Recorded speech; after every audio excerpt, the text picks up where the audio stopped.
Going to ask, so how do hidden biases get in the way of good leadership?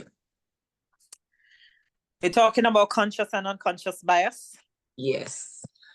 All of us are made and raised, we're born and raised in places that influence us, but we were born neutral. Everybody born with a blank sheet until we get exposed to our environment in one way or the other. It shapes us. Now, your conscious bias is the one that you know about.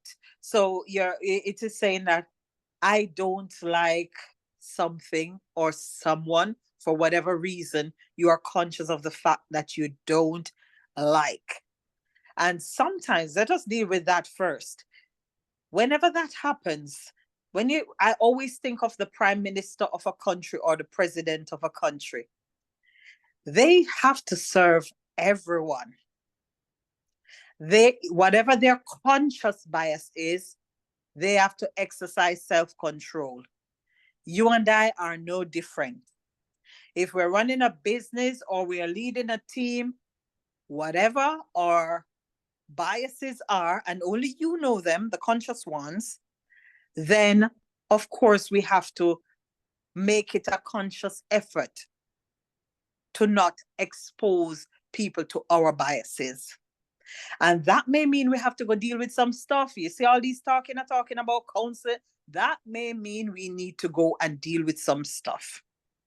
And it might mean you talk to your pastor, your mother, your sister, you got to process it. Because if you're going to excel, it will be a matter of time before people realize your conscious bias. People are not silly. So when it comes to conscious bias, you've got to hit the nail on the head and process, why is it I feel this way about that? And what can I do when this feeling comes? Where is it coming from? When was the first time I felt these feelings? Coaching question. And then if you need to, get help, the conscious. But for some things, it's just a matter of us stopping. And that's it. Okay? When it is unconscious is when we don't know that we're doing it. Now, most people who do any psychology will remember Johari's window. It's a box with 4 spaces.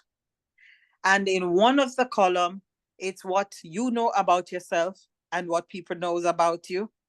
Other one, what you know about yourself and what other people don't know about you. And then across, what people know about you that you don't know. And then there's also the box that is blank. That means neither you or anyone knows until the circumstance arises. When you have an unconscious bias, it's something that you don't know that you're doing. So you can't stop it unless you know. But what you can do is put yourself in a position where it minimizes the probability of you being biased towards someone. So for example, let us talk about working in a multicultural environment. If you're working in a multicultural environment and for whatever reason, there is something that you keep saying that's offended somebody and they don't know, you don't have to know what's going on. One of the good things to do in multicultural setting is to have multicultural engagement. So you have a culture day in your department. So people bring their food and they will tell you about it, or they bring an activity and they will tell you about the activity. What is that doing? That is making you more enlightened. And the more enlightened you are, the less likely you are to be unconsciously biased. So you're stripping away at the unconsciousness of bias by making sure that you're putting yourself in a position where it's likely to happen. What else you can do for unconscious? You can go watch a movie about a certain situation, a certain culture, read a book about it, visit the country if you have that level of expanse, go to the restaurant of that culture. So you are, and don't be afraid to ask the waiter, how do you eat this? What would you recommend? Let them know that you are. Next time you see that person or see those persons, they'd be surprised you are using a chopstick. They'd be quite impressed that you think injera is a wonderful bread. You and even if you're a little bit biased unconsciously, it's more forgiving because the effort has been made otherwise, and it's easier for them to enlighten you. Mm-mm. So where unconscious biases are happening, check out people's culture. Sometimes you need to just ask them questions. What do you do for, you don't celebrate Christmas? What do you do for Christmas? Or what is your celebration? And people will talk to you. They will tell you about the sweets that they have and what the preparations they make. Or if they come from Germany, they say we celebrate Christmas on the 24th. And when that comes into play, you can no longer be unconscious. You will say on the 24th, this person will not turn up for work because that is their Christmas, and make the amenities for it. So these are some of the stuff we can do. For unconscious bias, you don't know, but if you get yourself enlightened, and the leader should read at least one book per week, guys, you should be reading one book per week. And the leader doesn't mean you're in a corporate setting. If you're the leader for your household, leader for your business, your team, lead by example. Read a book a week on average. You don't have to, you can listen to audiobook sometime, but the recommendation is read a book. I have this book I'm reading, Out of the Shadows by a lady called Kim Weimer. She is local to London, and she has her story to tell. She is a qualified coach and she practices, and it's good to hear her story. So as I interview people, I read their story. Unconscious bias. I can no longer look at her and make certain comments without understanding that I would be biased. Why? I interviewed her. She had a book about it. I read it. What I learned in an hour was great. What I learned in the book was even better. It cured my conscious bias and it avoided unconscious bias. So simple things you can do. In the church setting, if you have new people from different backgrounds and walk of life attending your church and you're beginning to notice, go read up about where they're from. Look up the church, the sister church in their area. Find out about what they do, how they eat, how they worship. And then you reach out to them consciously, making an effort. People will appreciate that. So it's a big deal. It's a very big deal. Unconscious bias. You may never know you're doing it, but you reduce your probabilities and your chances of erring when you do that. And then for the times that you do, you're likely to be forgiven. And if you find out that you did, be quick enough to say, send the apology.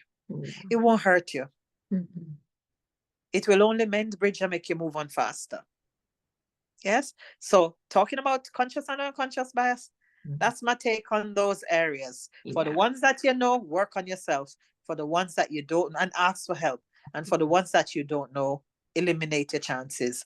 Become enlightened. Excellent. And we're going to come back to unconscious bias in church. You've touched on it, but I'll come back to it in a bit. You go on. All right. Yeah. So I was going to ask, when it comes to public speaking, many people are scared of public speaking. I was in that box once upon a time. I'm growing and growing. So what tips do you have for people to get over this fear of speaking in public? Okay, public speaking.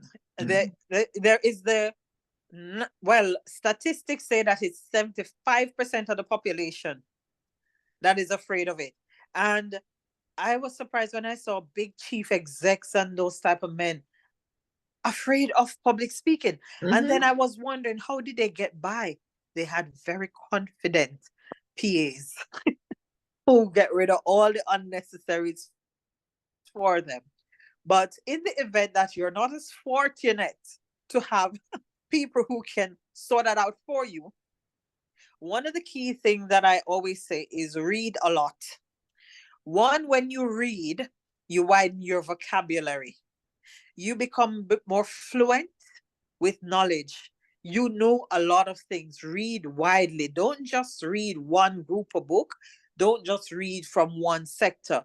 read widely. You read newspaper, you read books, you listen to audio, because the audio is really good for learning to listen. It teaches you to hear and hear the sounds. And when you widen your horizon in terms of your vocabulary and your knowledge base, when it's time to talk, you will naturally have more to say, simply because you're well read. A lot of people don't have a lot to say, and so they're afraid to speak because they don't want to talk and talk rubbish because they don't have a lot to say. Widen the vocabulary. First things first. Read a lot, and read a lot of different things.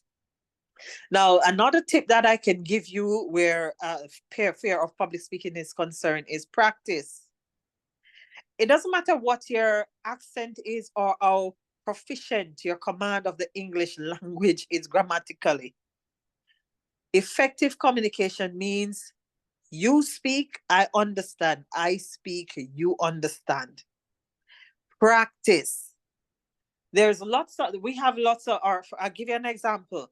Use your phone, put it up, TikTok and all of that. That's public speaking. And you talk, on a topic. And when you do that, you listen to it and you evaluate yourself. And when I say evaluate, I don't mean criticize yourself. You say to yourself, okay, I spoke for a minute on the topic of the sky. What did I like about what I said? You write down the good things that you liked. What could I improve? You write down the things you could improve. And then overall, what was good about my speech? And you write. So you evaluate yourself. And if you take that same evaluation into your sphere of leadership, it will be very good. For example, if you are sitting in your staff meeting and someone says something that you don't agree with, instead of shutting them down, you could say, evaluation, John, what I liked about what John said is A, B, and C. The correction that I would like to make on that speech is, however, I believe John is along the right lines. He's thinking along the right lines. In other words, you're not in agreement, but you don't leave him feeling bad. You do the same for yourself. So whenever you practice and practice, get feedback, either from others or you play it and listen to it, and to your own self be true, and you deal with it that way. And if you get feedback from 6 people, including you, and 5 of them are aligning, it could be that you're too gentle or too hard on yourself. So that helps to keep you in check. But the main thing, read widely, and practice. Because if you're not practicing, how can you be perfect? And when you do practice quietly, then he's going to take a little bit of something for you to get up and go out there and do it. But you can start in your arena. So if you want to go to, let us say, if you want to go to the Leave and Do, and you want to give a speech to Mary to say, thank you for all your time here. It's appreciated. I mean, it's 2 sentences, but it's a speech. So you look for the opportunities to practice. And if you don't have them, create them. Get the families and friends, put them on FaceTime, put them on your Zoom, practice. And once you do those things, you will be good. Another thing, tip, I'm giving you a few tips. Well, do your research, folks. One of the worst things to do is stand somewhere and it is evident that you didn't even read a book. You didn't even look up a search engine to talk about the topic. And that is very commonplace sometimes. I tell you where that's commonplace. When we go to Sabbath school and somebody takes the topic and they're gone all the way over to yonder with it simply because they didn't read. They did not do the lesson. So when you do stuff, do your research. Even if you're fumbling, it is still evident. It is still evident that you're nervous, but you have done research. And over time, the nervousness will go because your passion for what you're saying will start to show. Okay, so those are many, many tips for people who wants to do some public speaking and they want to. I hold you accountable, by the way, for becoming a good speaker. So my role would be to coach you. What is it that you need to do? When do you need to do it by? How much time will you need to invest in it? What areas are you going to focus on? I give you activities, you do them. In the week, when you're doing them, if you have any issues, we can have a small chat and to get you on track instead of waiting until the next session for you to get on track. But I hold people accountable. And I love that you mentioned about if you're passionate about something. I think for me, that's what's helped me in speaking. Because when you find a topic that you just love, you just find yourself talking and the worry, the anxiety, the nervousness, it's not there. And then you've practiced. You've also done your research. So you're not just coming with your own knowledge, you've come in ready. So then that boosts your confidence. And then you find, I'm okay. And then you keep repeating it, you keep repeating it. Fantastic. Yeah. That's the way to go about it. That's the way. Public speaking, there's a fear. But if you're doing your research and be gentle with yourself, because sometimes we are our harshest critics. And it's not about criticizing. Evaluate yourself. What was good about what I said? What can be improved? Overall, how was it? Did I keep to time? Did I speak loudly, clearly? Was my speech organized? Did I have an introduction? Did I have a body? Did I have a conclusion? Did I give a call to action? Did people understand what it is that my speech was about and what they need to do? But those things will only come when you practice, my dear. Yes, yeah. Yeah. So we talked, you mentioned there about welcoming people in church. And so my question is, how do unconscious biases manifest in church settings and what's the impact? You want to get me in trouble? You want to get me in trouble? Well, whatever you can share, we will. Excuse me. Yeah. Well, this is what I will say. Sometimes when we are a part of a family, we become close-knit. And when we're so close, subconsciously, we see other people around us, but we don't engage. Because all that we need from the family is there. Yeah. So we don't think that the other persons who come in, like we did, also is looking for somewhere to become close-knit and to have the same experience that we're having. And I find that the older a church is, or the more established a church is, it's the higher the incidences of unconscious bias. So as people come through our doors, depends on what's the culture that's set. That's where the conscious or unconscious bias will fall into place. So I'll give you a case in point. There is a church that exists that has lots of youth in it. However, there is a member of the church in charge of the youth who thought it's a better idea to meet with them at their home and the youth can hang out and stuff. It was a good intention. It was aimed to get them together. Consideration wasn't given, unconsciously, wasn't given to the new sets of youth that would be visiting. They would come and look around. Where would they see people like themselves? And if they are not seeing people like themselves, what are they going to do? They're going to leave and they're going to go. Another bit of unconscious bias. No thought has been given to when those youths grow up into adulthood, who is going to replace them. And so you find that a youth at 18, at 36, is still a part of the youth team and youth doing youth-like function, because the gap difference between whatever youths they are, maybe their children, is so wide because nothing has been placed in between to bridge the gap, because there hasn't been any influx in subconscious. You're not there, you're not present, you don't exist to the visitors. What can churches do? Make sure in that case, the leader is more likely the person who will come in and notice, especially if they're newer. Or you will have somebody who comes from another congregation and transfer the membership across, and they will come in and they will notice. And they will notice and they will decide not to leave. Those are the ones who are willing to stay. Do they have a platform to speak? When they mention about it, how are they treated? Are they shut down, or are their points taken on board and changes made? And one of the hardest thing for people in general, not just church people, is to change. You do this for years, it's been done like that, it works like that. What we change it? If they don't like it, they can go. And that is the beginning of a dying church. Unconscious bias to start with.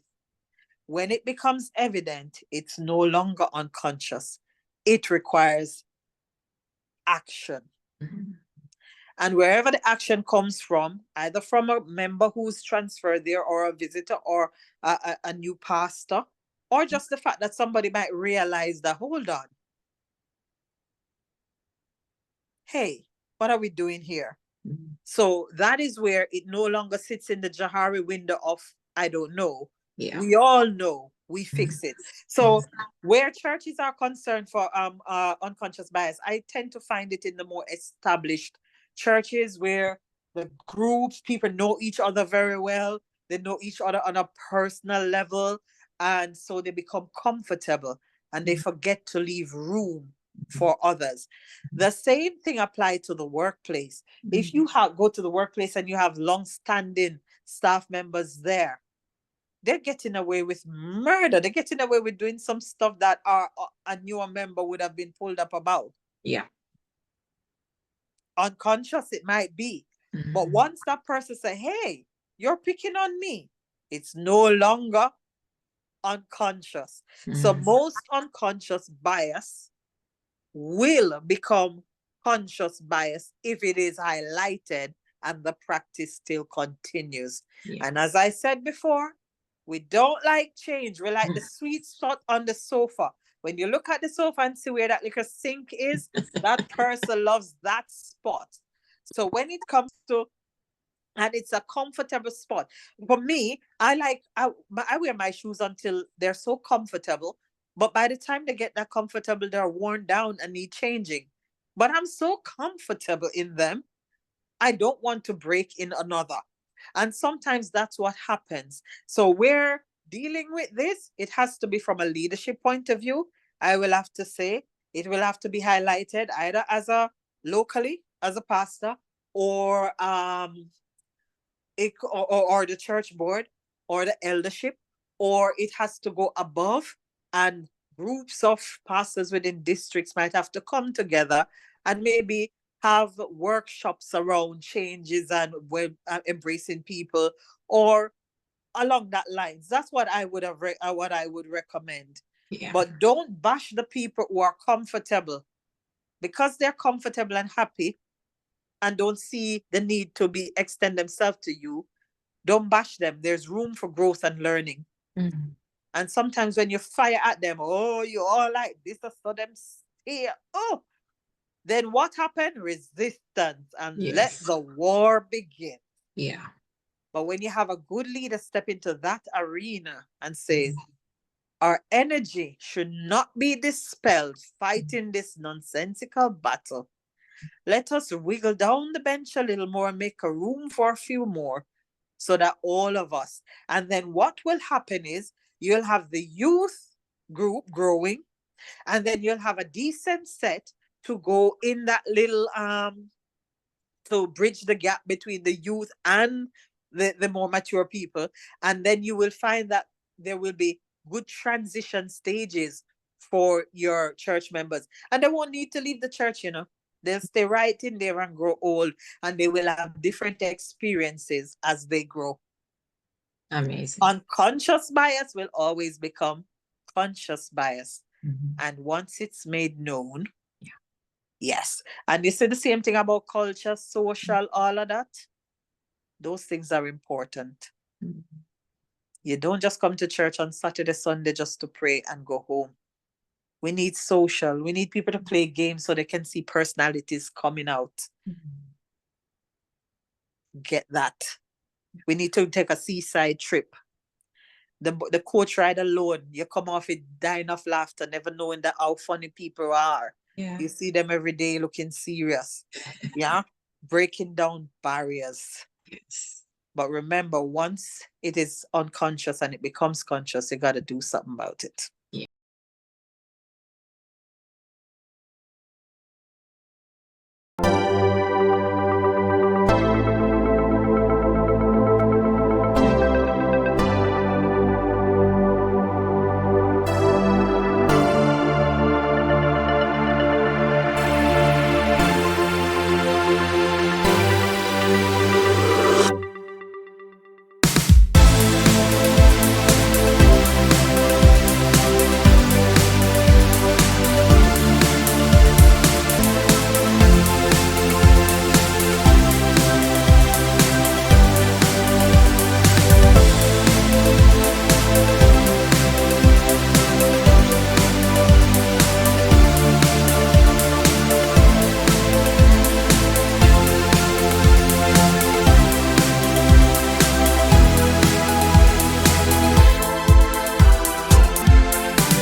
So what I was going to ask before was, what are the signs that maybe someone can tell, you know what, I need to work with Claudia?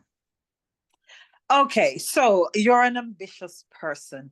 You have a little dream. You maybe working as an employed person, but you can bake beautiful sweet potato puddings. That's an example. And you would like to go forward, but you don't have the first clue how to go about setting up your business. I'm not a business coach, might I point that out. You're not sure how to set up your business. You're not sure what to say, who to approach, and so on. You can come to me and we can have a chat. First thing is first, I'll say, okay, what it is that you want to do? How long have you wanted to do this? How do you know that you're good at this stuff that you said you want to do? And why now?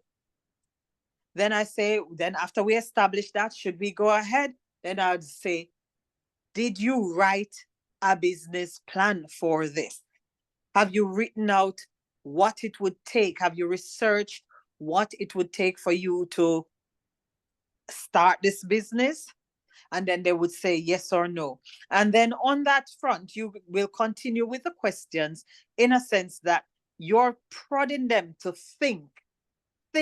Have you done this? Have you done this? Chances are they haven't. Then you start see people writing like crazy. They're jotting down things that they need to do. I do my coaching in two stages. It's a two-stage consultation. So this is how they come to me. They'll come at first and say, oh, I want to do business, but I want to learn to present better. I want to be able to speak. I want to be able to, and I will have a chat with them and I will listen. I'll send them away, and a week later, we book again. If they come back a week later after the first consultation, then we know we're onto something. If they don't come back, it's okay. Yeah.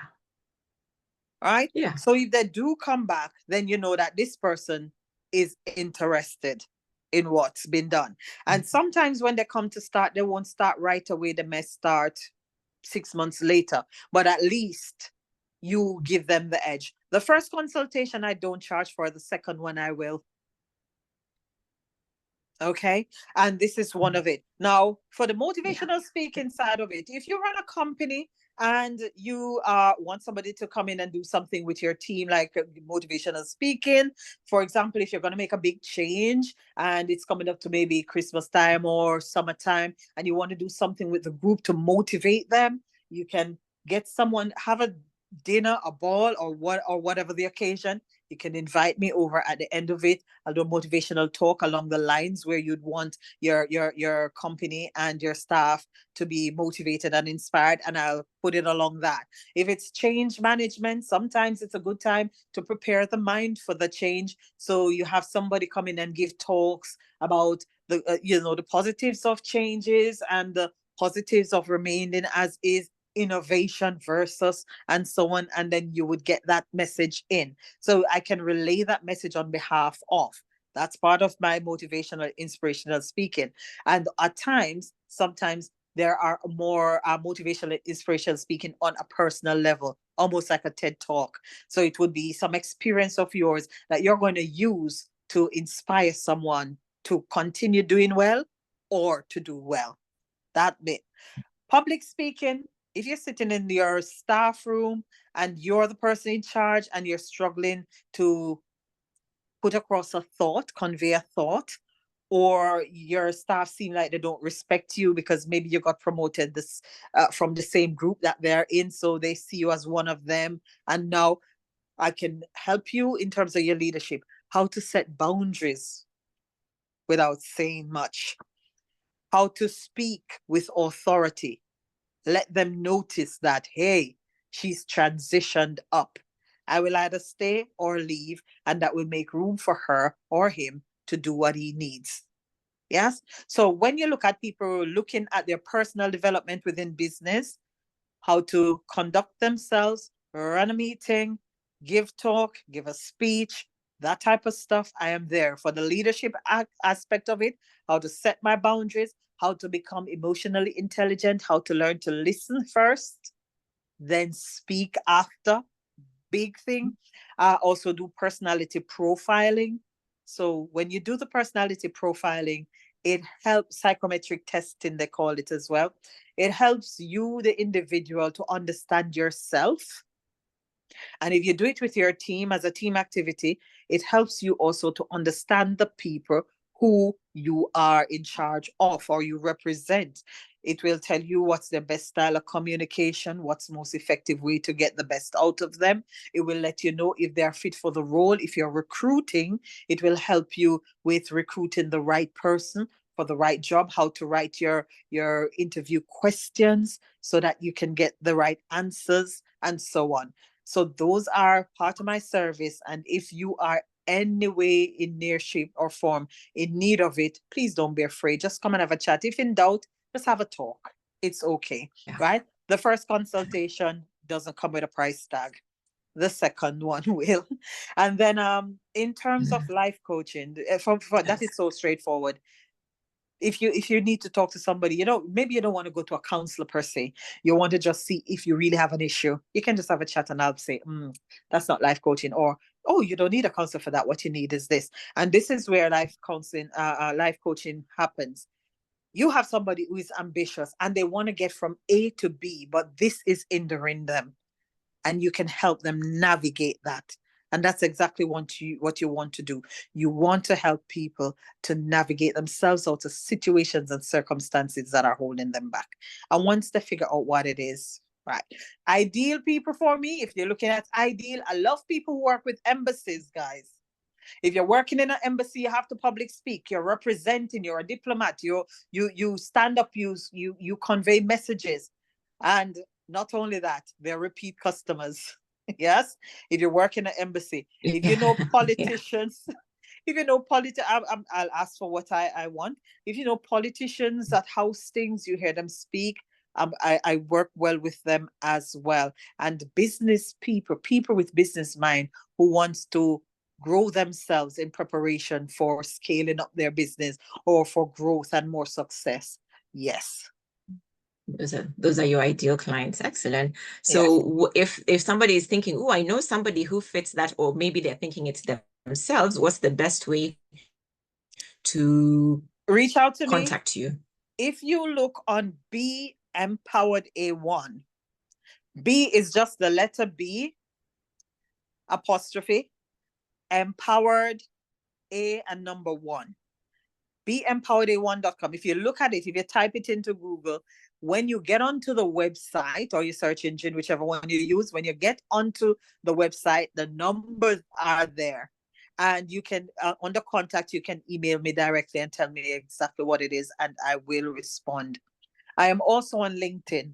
So you can check me out, Claudia Welsh, WELSH on LinkedIn. And yes, my details are there. Excellent. And I'll also put them in the description of the YouTube episode. Leadership we take for granted. It's important that if you are a leader, you are updating yourself. It's important if you're a leader, your skills are being updated. The people around you are growing. So if you're a leader, you don't have to just come yourself. You can send upcoming leaders that are in your group. And if you are a leader and don't have anybody who is looking promising, something's going on wrong there. For the promising ones amongst you and develop them as well. And chances are they'll never leave. You might worry about them leaving. If they do, it's okay. They may leave and do some wonderful things and come back and help you. But chances are, look out for them as well.